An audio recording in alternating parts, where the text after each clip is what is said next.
caawa waxaynu joognaa tiyaatarkii qaranka 30 sanadood kadibna waxaynu daafuraynaa filimkii ugu horeeyay ee lagu soo bandhigo golaha hurtida madadaalada iyo dhaqanka Soomaaliyeed ee magaalada Muqdisho. Hambalyo. runtii markii la daabacay warkan in lagu dhigi doono filimkii ugu horeeyay warbaahinta dunidu wuxuu sameeyay macno cusub waana ka rabo inuu caawa inoo sameeyo inoo sameeyay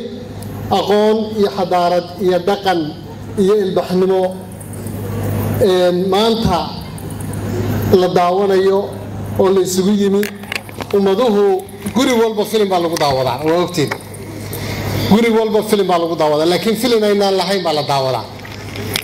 caawa waxaynu joognaa filim Soomaaliya oo ka turjumaya dhaqankeena iyo diinteena iyo hidaheena dhalinyaradu uma helin nasiib waxa sameynaya warbaahinta dunidu dhalinyarada 30 sano nasiib u helin inay filim wadaniya iyo mid caalami ah midna halkan ku daawadaan ayaa caawa daawanaya oo isugu yimi oo magaalada Muqdisho iyo 17 degmo ee xamar isaga yimi taas ah newska macnaha leh Soomaalida kale uu ku fidi doono in loo gudbay 30 sano kadib inay shaqeeyaan goobihii dhaqanka murtida iyo madadaalada taas ah newska taas warka macno u sameysay waxaan rabaa inaan halkan uga mahad celiyo gudoomiye ku-xigeenka gobolka Banaadir بسمع عامل ورديقلي ولاشي سينب ويدنا كسوق قيم قشي أقاسمها عن طوبة أقاسمها جود أرميها بالشدة معمولة ياشا قلهن برو أورانشو أقاسمها راديو مقدشو عيدا ماذا عمل قيل علينا يا لأن يرد كسوق قيم قشي أنت ما وحن كفر حسن عاي إنه نعاو هل كانوا تشوفنا هنا نصاب عندكنا وحن كانوا هم هاد علينا يا لأن يرد فيلم كان صوص يعني نعاو ضاون دونه إنه صواب عندكي دلال بدن كل بحيي filimada dunida qaar baa waxa ku baxa lacag ugu badan filim kasta daawato dhaqaalaha ku baxa 500 milyan 300 milyan 200 milyan baa ku hoos qoran maybe qaar baa ka bata filimka way isqalqaameen energy badan bay galiyeen dhaqaale galiyeen nafuur bay galiyeen markay ii imaadeen ay sheegeen in filimka wadaan waxaanu marinay sidii sharcigu ahaa dastuuradii ama sansarkii inuu ka turjumayo dhaqanka diinta iyo hidaha ummadda Soomaaliyeed kii markii la soo mariyay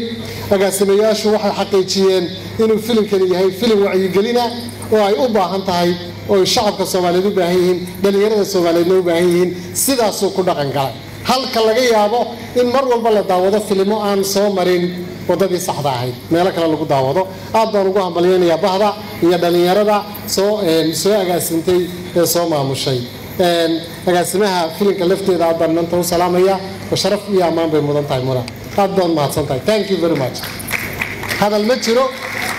وحينون من الفيلم داوانو هذا المداوانين وحاول مدن ما أنت عاو مركز له وذاك مدحضة مدحونا تشمريد فدرال الصومالي محمد عبد الله فرماتشو الله عارف وحنصوب اللي جينا فيلم كيوجو ري كنت دلال بدل وكل بحية اسمها تياتر كان وحيوه هيد فرحات جارة سيدو كله رئيس الوزراء له وذاك ولا أشقرار إنه فيلم كيوجو ري أيضا يردو